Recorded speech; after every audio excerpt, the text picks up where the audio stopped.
Hi, Kate. So lovely to have you back on again. I'm really, really pleased that you've agreed to come back on and have a chat with me again. How are you?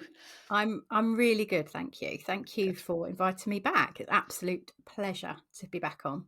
So it was back in April when you first came on, so episode 20, Yeah, and we had a really good conversation about what you're going through as a mhm, caregiver, yeah. and we'll touch on why I've asked you to come back on. But for the benefit that anybody that's not heard your original episode, could you just introduce yourself briefly, please? Absolutely. So my name's Kate Curtis, and ultimately, back in 2022, my mum was diagnosed with dementia. She was diagnosed with Alzheimer's, um, and it was a bit of a shock. She was only 70, and I ended up giving up my work, everything to look after her. So I became her full-time carer until December last year, maybe just a week before Christmas, and when eventually she went into a care home. Yeah, so that's kind of it in a nutshell, really, where I'm at the minute. Yeah. And when we spoke originally, we got really deep, and there were lots of conversations within the There conversation. But were. we touched on grief, and then we Yeah. said, like, let's come back on and let's talk about grief and caregivers that may be experiencing that now. But why did you want to go a bit deeper into that topic? Well, um, because people talk about the grief. There's a very common thing that they say when you have someone with dementia that you love, you lose them twice, and you lose them to the dementia, and then you obviously eventually lose them. Whereas I find that that's not true, but it's way more than twice that Mm. grief hits you. And I would love to kind of normalize the fact that grief is individual and that we are allowed to call it grief, what we're feeling. Um, because I think there could be some guilt around that. Why do you think that is? Why do you think there's guilt around that? Well, I think Speak. You because can share your personal experience of that. I yeah, do. Yeah. yeah, because I think because we haven't lost them. Mm. So I'll put it into practical terms. So my I at the same time as me going through all this with my mum, my dear best friend lost her husband to cancer, to brain cancer, within a year. And I thought, wow, that's proper grief. You know, she's got two young children. How can I possibly relate my grief to hers? Because that is like your stereotypical horrendous scenario. And actually, it was me kind of keeping saying to her when I would talk about something around my mum, oh, but it's not it's not as bad as what you've been through. Oh yeah, but what you've been through is so much worse. And she said, Kate, what you have been through is still trauma. It's your own trauma, and it's still grief. And in fact, it was almost like she bought me a book unexpectedly. She bought me a book around grief, posted it to me, and it almost gave me that permission to acknowledge it for what it was, and that actually it doesn't. It's just it's loss. It's feeling loss, and it hasn't got to be put in a box of, oh, someone dies, so now we grieve. Mm. How does that look in the early stages then, do you think, for someone Well, with dementia or someone caring for someone with dementia? yeah, so I think I thought this was me, just me, but actually now I've spoken to a few more people that are kind of at the stage where I was maybe 2, 3 years ago. I think we go into a bit of a panic thing of what we think is going to happen.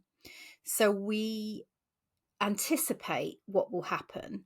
And so for me, it was like, oh my goodness, my mum's not going to remember who I am. And she's not going to remember my name. She's not going to remember who I am. And that was all I could think about, was that day was coming.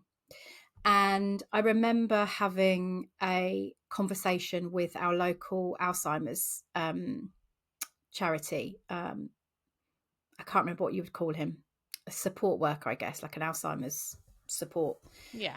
chap locally. And I said to him very tearfully, I said, she's going to forget who I am. And she said, he said, she might not remember your connection to her, but she'll know she loves you. And it's absolutely accurate. What he said is so true. But if only what I know now is that there are small little drops of grief throughout the journey, and her not knowing me is one piece of that. Mm-hmm. And I was so focused on that happening that when she first got that diagnosis, I was so distraught by the prospect that was going to happen. The good thing that did set me down the path was I did some counselling to kind of armor me up a little bit towards it, because it's like, I need to prepare for this. Mm-hmm. So I was kind of like building my little toolbox ready for it to happen. And then when the little droplets of grief come, I wasn't expecting. I thought, well, this isn't in any of the handbooks. You know, you don't get your Alzheimer's leaflet and they say these things are going to happen. Yeah. You know, and so that they were the things that actually, when you physically lost someone, when someone's passed, I was feeling those things already. What were the other little droplets then? Could you give me a couple of examples? Yeah, I can. One vivid example, which I'm going to try and talk about without crying, because it always upsets me to this day. So obviously Mum's, turns out that Mum didn't have Alzheimer's. She was diagnosed incorrectly, which can be quite common. She's actually been reassessed, and she's now been diagnosed with Lewy bodies and vascular dementia. So why I say that's important, because her decline was so quick. So although she was only diagnosed May 22, by kind of Christmas 23, she couldn't do anything more for herself. So in terms of shopping or making decisions or anything like that. So it was the first year that I stood. See, I'm going to get upset now. Have a minute. It's okay. I can talk through it. It's just something that still gets me. Yeah, yeah. And I stood in a card shop at Christmas, and my mum was a big card giver. She loved a card, and she would spend hours picking out the right one. You know, something that had something on it that she would think, oh, that looked like you, or this looked like us together. And I stood in that card shop and I thought, I'm not going to get one from her again. And that was hard. That was really hard. And I had to, it was like, 3 weeks It's before okay. Christmas. And it was really heaving in there. You know what card shops are like? There's queues, they're all getting their wrapping and whatever. And there I am, desperately trying not to let anyone know that I'm literally sobbing over the Christmas cards, when everyone else is like, woohoo. So that was really hard. That was the first kind of brutal realization that moment had gone. You know, that that wasn't going to happen to me anymore. And also the fact, off the back of that, I was buying the cards for the other people from her. And that is such a simple thing that that, as I said at the beginning, I was so focused on losing her, her not knowing who I was, that actually, because the droplets have been, consistent, when it got to that stage, I was like, well, this is just the normal progression of it, So yeah. Is that like a double whammy then for that situation, that example that you've just given? Is because you were focused on the other element of her forgetting who you were, was that a double whammy of grief then when you stood in that card shop, because that wasn't something that you were anticipating? No, I didn't know about that. I didn't know, and it's interesting because actually when my mother-in-law died, I was very conscious, like when it was a birthday, that we'd missed, that her card wasn't on the mantelpiece. But this was it, because obviously, and I love my mother-in-law to pieces, but it was almost a bit like, well, that's obvious because she's not with us anymore. Yeah. But I don't know, it's such a complex thing. Yeah. And I think, like you said, that's what people struggle with, isn't it? It's like everybody, I'm assuming, or the majority of people who lose someone, they will go through that, that moment at Christmas where they're not going to get that. That's the first Christmas where they're not going to get a card, or that realization that they're not going to get one anymore. But it's so difficult to wrap your head around when the person is still physically here. Yes. So that was the other thing that I was going to say is getting a Mother's Day card and a Mother's Day present for your mum, taking it and her not even knowing that she's your mum. That, you know, that was hard. That was very difficult because it's like, I don't know, it's difficult to put into words, but that was probably my other most poignant moment. I thought, you don't even know that you're my mum or that I'm a mum or whatever, but I still had to obviously mark that occasion. I wouldn't have let that pass. They were probably my two. I vividly remember posting that online and sobbing. And like your counsellor had said to you, she might not remember who you are, like Yeah, what that connection is, but she will know the feeling. So yeah, she will understand that there is love between you. yeah, So you going and giving her a gift, like me giving my mum a gift now, it's not because it's my showing her that I love her, yeah, regardless of that yeah, relationship. Yeah, okay, we've labeled it that yes, I am your daughter and you are my mum, but I am mm, giving you that from my heart because I love you. yeah. So, and she will feel that. Yeah. Yeah. Yeah. And even now, you know, she can't, so we're 3 and a bit years down the line.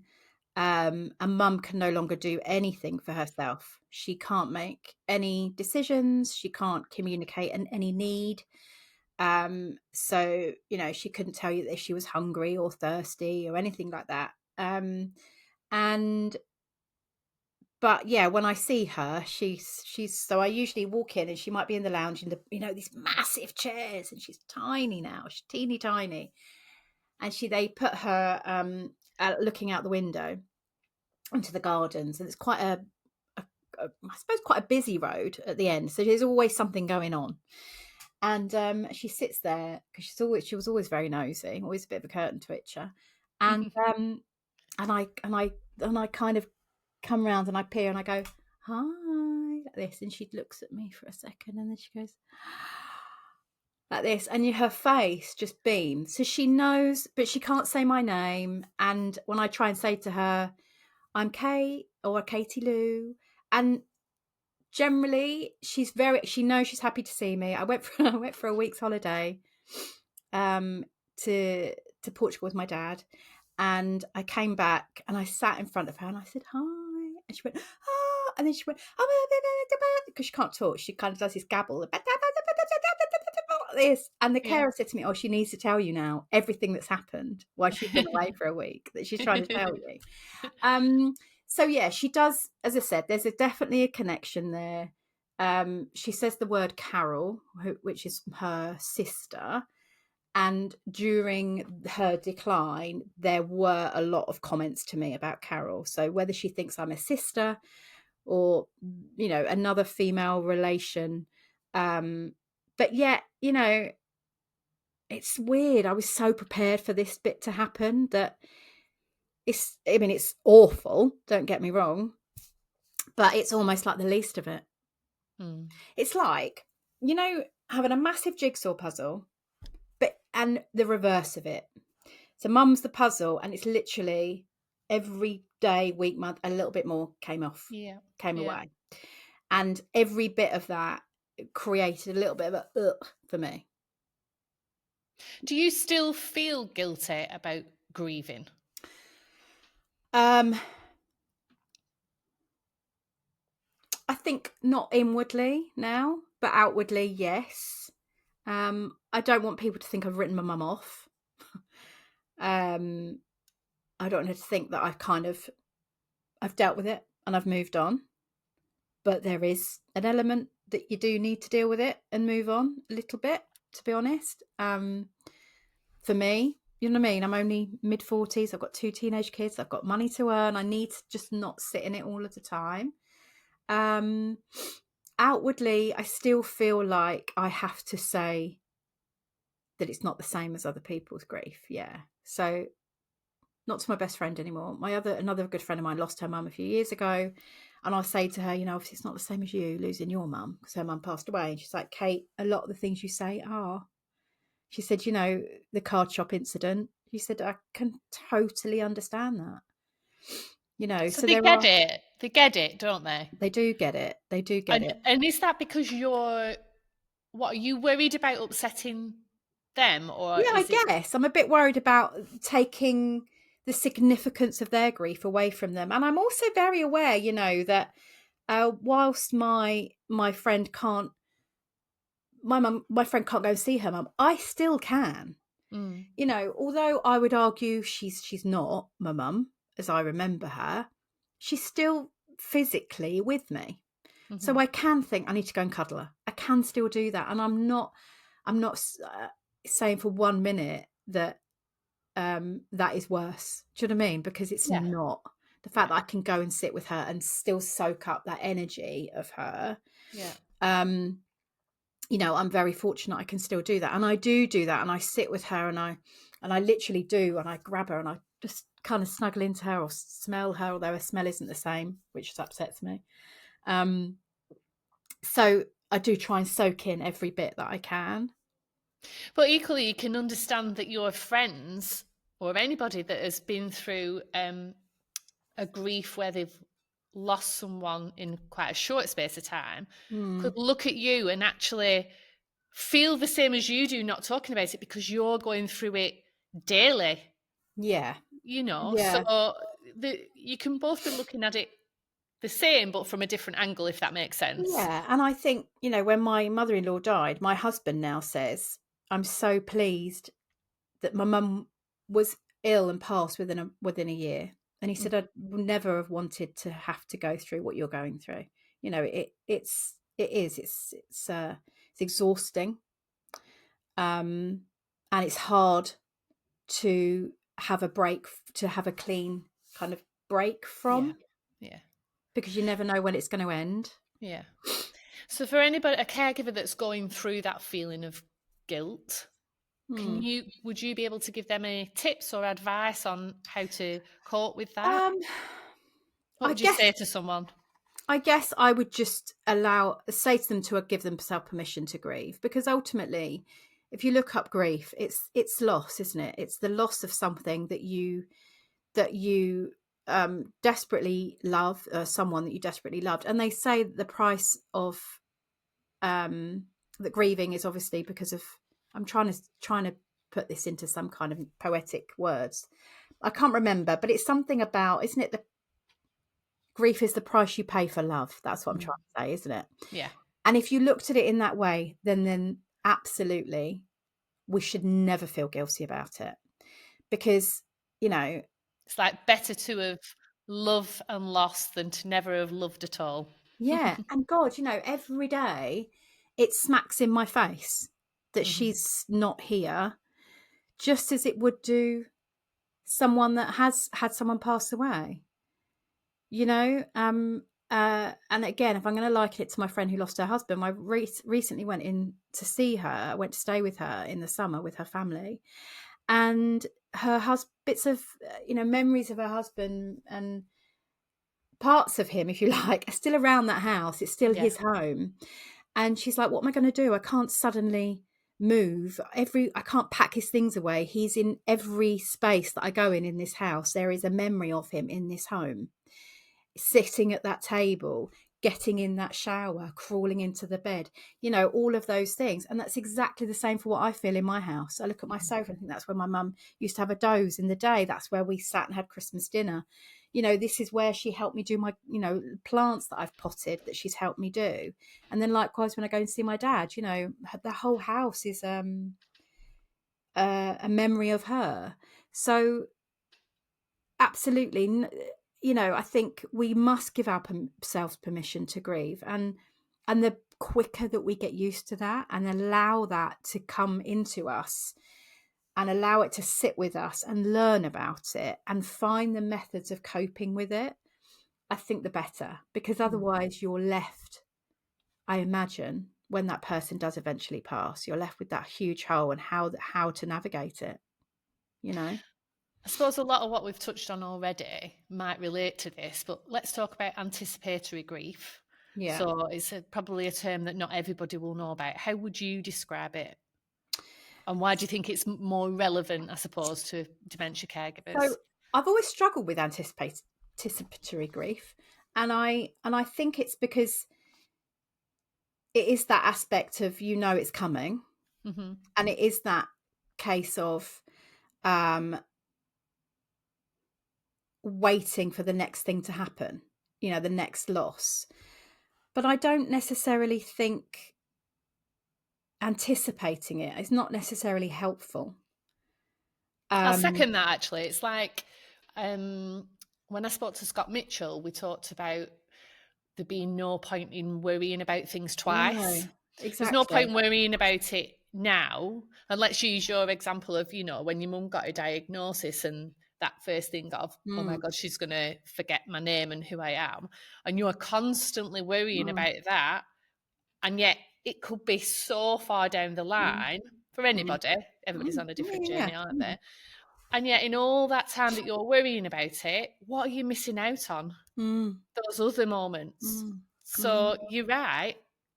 That anticipation's not doing anybody any good, is it? No. And I think we just have to take it step by step, because you're going to miss out, as you so rightly say, you miss out on the stuff because you've already written it off. You've already thinking, well, this is going to happen, that's going to happen. And I hear it in people that I talk to now. My mum's got a diagnosis, she's not going to remember who I am, this is going to happen, what we're going to do about the house. And I'm like, whoa. Like, let's just take it where we're at, because it can be such a long journey, and it's tiring, it's exhausting. And also, as I've said, we don't know when it's going to come. No. We can't anticipate it, because we don't know what those moments of grief are until we're in it and we think, okay, this is grief, this is loss. And everybody's, like we keep saying all the time, everybody's journey is so different. You can't compare, can you? No. Really, because what's happened to one person might be a completely different symptoms or a timeline to yours. So. Exactly. And it can come at this, that how can you anticipate something that you don't know when it's going to hit? Does that make sense? So, I went out for lunch with my dad when my mum was in hospital at the end of last year, and it was a hard time. And I said, let's go out for lunch.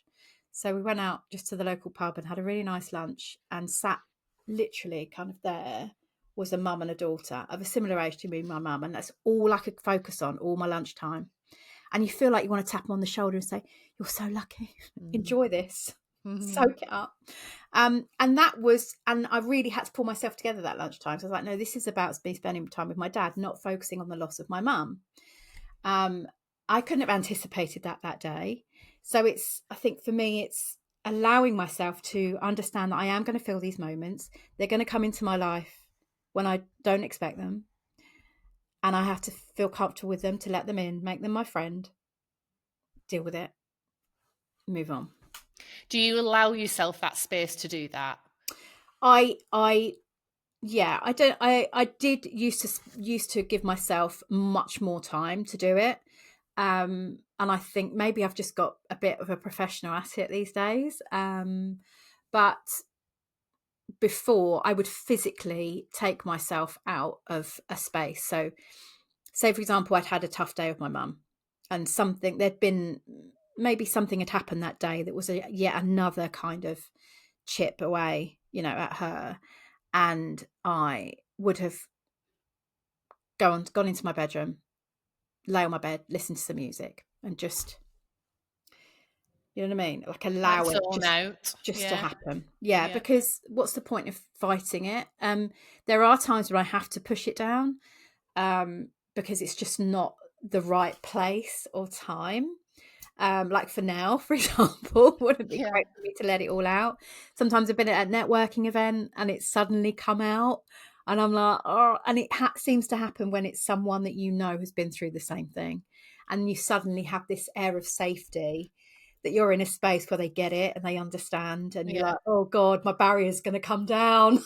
It's strange. It's so strange. And that like, obviously my nan's no longer here, and it's 9 years since Nan passed. And it's so funny because, well, it's not funny. That's not what I mean.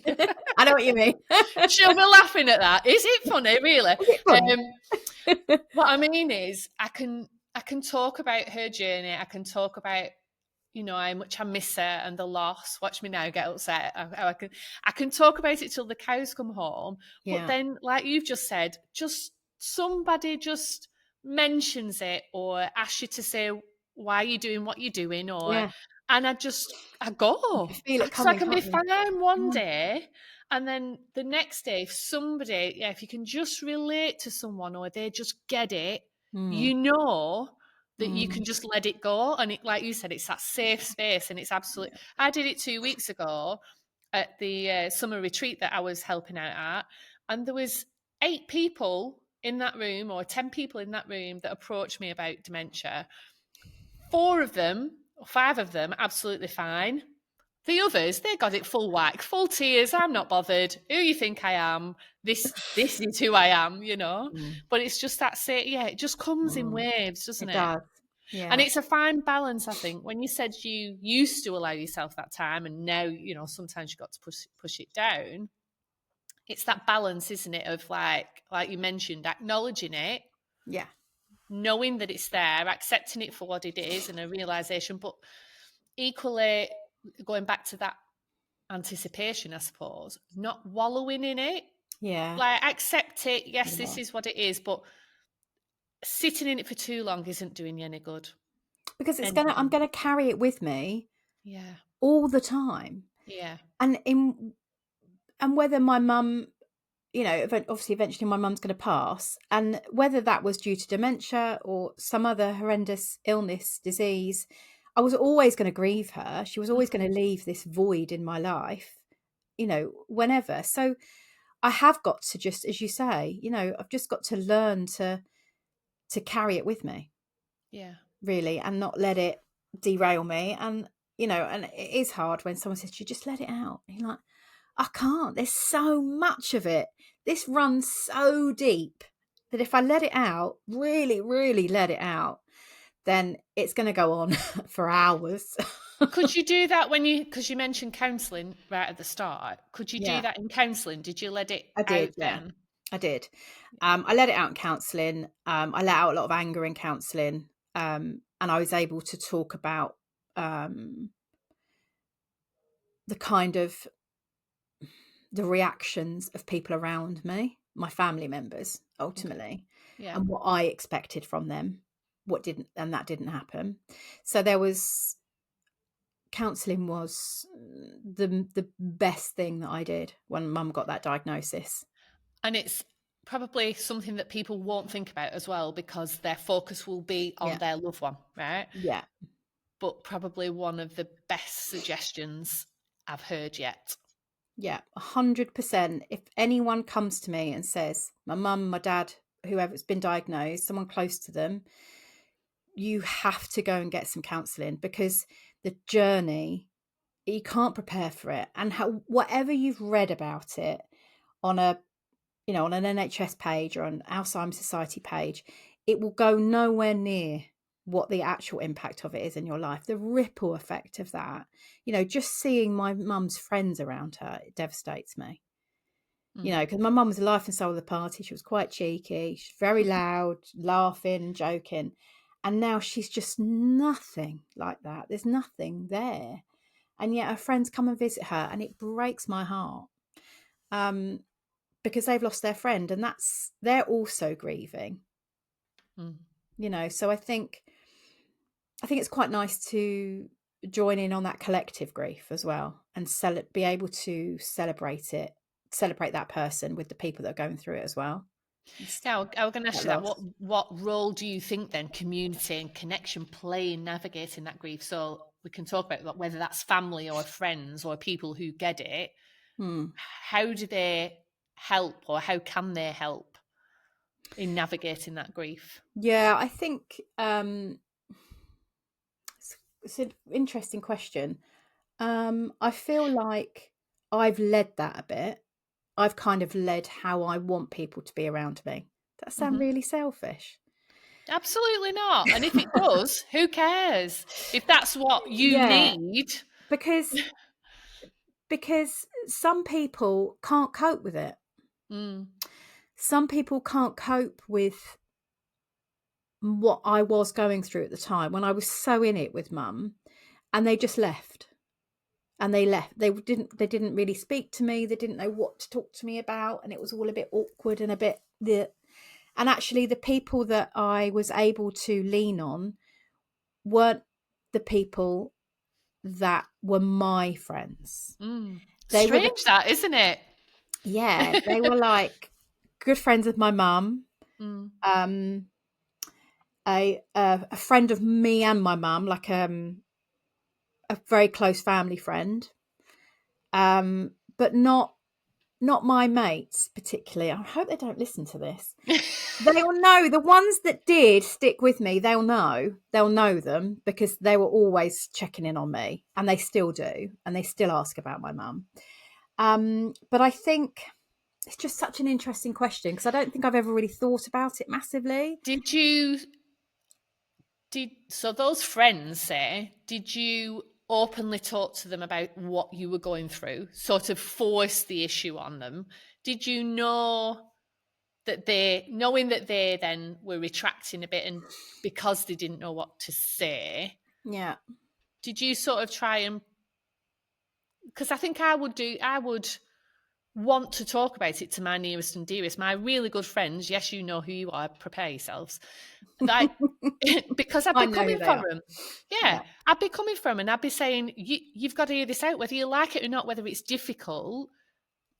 You're my nearest and dearest, and I need you to hear Yeah. this. I need you to help share this burden. Those ones were amazing. And it was never even a conversation to be had in terms of I need you or can you be there. They just were. And they were the ones that weren't like, oh, how's your mum? Do you know what I mean? They were the ones in it with me, like hearing the really nitty gritty of it, the brutal truth, honesty about it. And they're the ones that have visited my mum, who don't live locally to me. One lives in Dubai, but when she came to visit, she's like, I want to go and see your mum. And we did. And my mum had a bit of a turn, and she cuddled her and looked after her for me while I was on the phone for a doctor's appointment. And another friend of mine's coming in November. She's like, can we go see your mum? And I'm like, yeah, because they feel like they're in it with me. Yeah. Because they lived these last few years with me. But I think what is interesting in terms of the people around me is, and we've touched on grief being a very individual journey. I think I've learnt to understand that my grief and the way I've grieved for my mum, the way I've cared for my mum, isn't to be expected from everyone else. And I'd struggled with that a lot.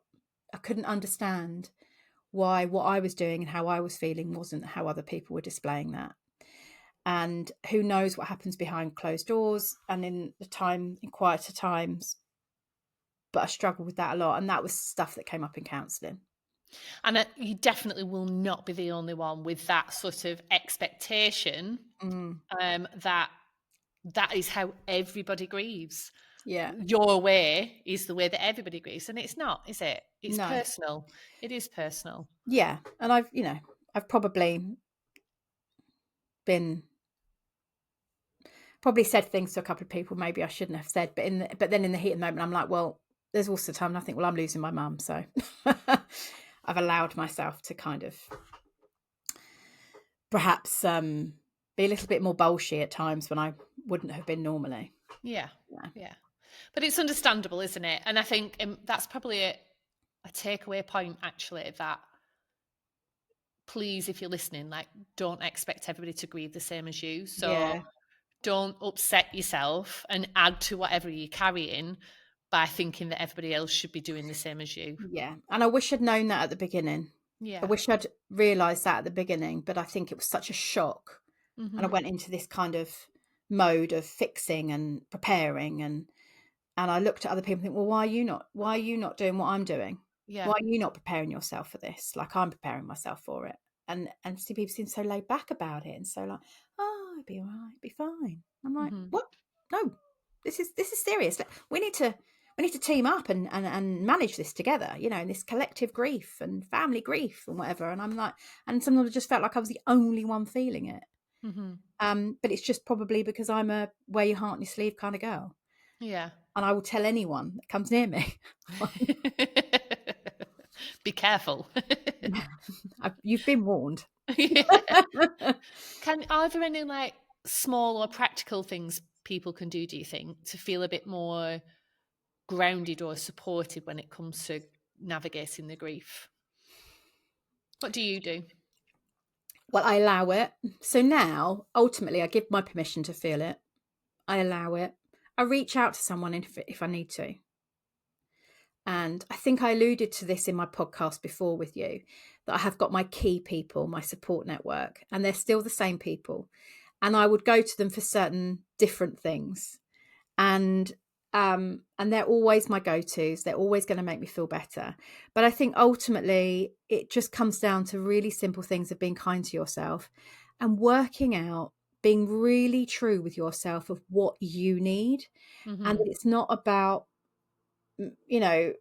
reading a book and it says you need to meditate or you need to have a bubble bath or go for a walk or whatever. If that doesn't work for you, some days it was for me watching Selling Sunset with a glass of Prosecco and a bag of squashies. And that was, that's God's honest truth. And I remember it was a Tuesday. I used to spend all day on a Tuesday with my mum in the early days. I had set days where I was with her. And every Tuesday I was like, no one come near me. I'm just going to sit here for an hour and watch trash.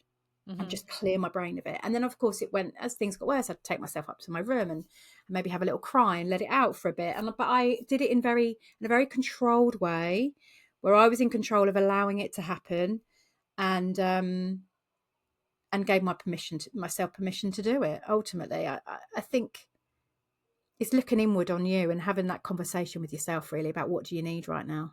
I think there's a bit of a reoccurring theme here, as in everybody's journey is different, and we are all different. That's ultimately it in every aspect. So what grounds you might not ground somebody else. Yeah. Like one of my goals, personal goals this year, was to create inner calm, and because of general perception and what's whispered in your ears sort of thing, I put down my goals were like journaling and meditation, because that's the normal thing you do, right? To create inner calm. Yeah.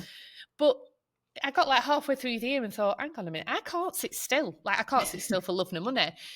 So for me, creating inner calm for me is either being out in nature or skating with no practice, just music in my ears, nobody else on the ice, we'll get rid of them, and just peace. And that was my inner calm. So what I'm saying is everybody's completely different. So don't, as much as a textbook might tell you that meditation is for everybody and everybody should do it, meditation can be adapted to what suits you. Like take that inspiration, but make sure it works for you. It's 100% accurate. And as I said, and you've explained it so well, it's to, yourself, what makes you feel good, what you need. And as you say, don't let someone else dictate that to you. It's such a personal journey. No one understands the feelings that you have about that person that you're grieving for like you do. And you just have to do the thing. Yeah.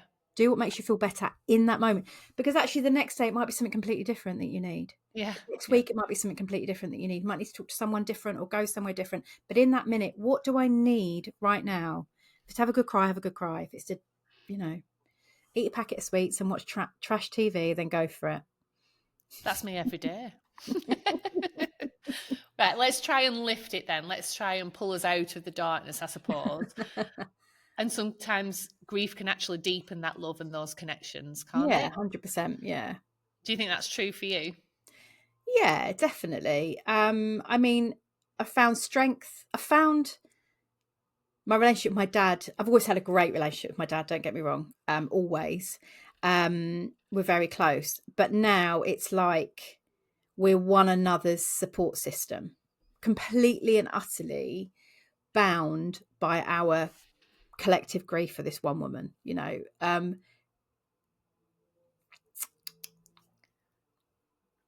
a moment. It's absolutely fine. It's fine. Safe space, isn't it? We can cry together. That's absolutely fine. I think the thing is, my dad and I are the ones that really knew her. This was meant to lift us, wasn't it? Sorry, I brought us back down. No, it's fine. because he and I knew her so well, like we really knew her, so we are able to be very open and honest. Be like, oh my God, that'd drive her nuts. Or if mum could see this now, you know. So we're able to have a really open conversation about it. And I think I've gone off tangent, Natalie. What did you ask me? Did you think that it deepened your connection? So for Yeah, you think it's deepened your connection it's with your deepened dad my then? it's definitely deepened my connection with my dad. Mm-hmm. I see it's deepened my connection with my dad. It's given me another respect for my mum. My dad's amazing, but God, he's messy. He's messy, he's disorganised, he can't make a decision. And I always thought my mum was just bossing him around for 50 odd years. But actually I realise now he just needed someone to take control, otherwise he'd never done anything in his life. I hope he Is doesn't this what listen you to this. found out from your holiday in Portugal? Well, yeah, that and some. But I realise now, and I mutter sometimes to myself, go around the house, I think, oh, I'm so sorry, Mum, I got you wrong. Who a And woman. you know, like we'd be going to a barbecue or whatever, and they'd be running late. She'd be like, everyone thinks it's me, but it's him. And we'd be like, oh right, yeah. Yeah. And it was him. He's never ready on time. So yeah, so I see there's a lot now that I see inwardly in their home that I didn't know was going on, in terms of just organisation and just the way he does things and that. And so I've got this kind of newfound respect for my mum. And when I go and see her, and although I don't know what she understands, but I go, oh God, he's messy, isn't he? God, he's disorganised. I said, I don't know, you put up with him all these years. So yeah, that's been really, really lovely. And I think also, you know, just appreciating her. Yeah. Yeah. And how's Dad coping with the grief, do you think? Do you talk about it? Yeah, a lot. Yeah. Nothing's off the table with Dad and I now. I You love know, we've that. faced so much together from Yeah. when she got first diagnosed, and he was like, what? No. Him and my brother were like, no, it's got to be wrong. To me, like, no, Will, social stuff. You know, I was like there with my tick box, and they're like, no. We've come a long way, and Dad and I have made every decision together, step by step. I've had to give him, I think, a lot of the confidence to do the stuff that needed to be doing, the decisions that needed to be made. But he misses her a lot. Misses her a lot. They weren't. They were never independent of one another. Well, he wouldn't have been able to be if he's a bad decision maker. We had their godson they're called Ray and Eve, and he used to call them Ray and Eve, one word. And that's just the best way to describe them. That. You know, they never took holidays separately, you know, went out, you know, they just did everything together. They decorated together, they ate together, they went out together, they went on holiday, everything. They did everything together. Very traditional household I grew up in. Yeah. So he is lost. But look at that special time that you've had together in Portugal. Mainly probably because he wouldn't be able to make it to Portugal on his own, because he'd end up in a different country. You'd forget everything. But look at that quality time that you've had. Yeah, it was lovely. It was lovely. And it was nice for him. It was nice for me. He spoke about my mum for a week, because it was a place they went to for years and years and years, 20 odd years. Mm-hmm. So, me and your mum used to come here, and so this, and he's always had like an anecdote for everywhere we went, and a little story. And I thought that was really important for him to relive that, you know, and for me to be able to see where they'd spent all that time. So that was really nice, really special. So yeah, but we're very open and honest with each other now, and he's, you know, nothing's off the table in our conversations anymore. I love that. So just to finish then, if you could offer one piece of advice or guidance, just like last time, to the listeners, what would that be? I'm going to repeat what I said last time, which is support network. You absolutely can't do this without anyone. And as I've said throughout this podcast, it's allowing yourself to grieve and not going by some preconceived idea of what you think is going to happen, what what a textbook, a brochure, a leaflet that you're handed tells you is going to happen, and just be ready for anything. Be ready for your reaction to anything, how it's going to be, and don't feel guilty about it. Don't, because you're going through something, Absolutely. something so personal, so individual. And when you find someone on the street that you bump into one day who knows exactly what you're going through, just like embrace that for a little bit, because that's really special. You always know, and I'm sure you'll agree, Natty, when you've met someone that's been through what you've been through, there's just that extra kind of knowing in their eyes. Yeah, there absolutely is. That's so true. Yeah. That's Yeah. so true. You know before you've even spoken, I think, Yeah. don't you? Yeah. You just Yeah. know. It's like they wear a invisible badge, I think. 100%. Yeah. Yeah. Thank you so, so much. And I feel so privileged that you feel like this is a safe space to be able Oh, to definitely. open up. Definitely. I said to you, I knew I was going to get through it without crying. I knew, but thank you for creating that space as well. It's really important. And I just really hope that it helps somebody. It absolutely will. Absolutely. Even if it just touches one person, and I know that it'll touch a million more because there's that ripple effect, you will have helped someone. So thank you very much. You're welcome. Keep that chin up, please. Yes, that one. Thank you, Kate. Speak soon. Take care.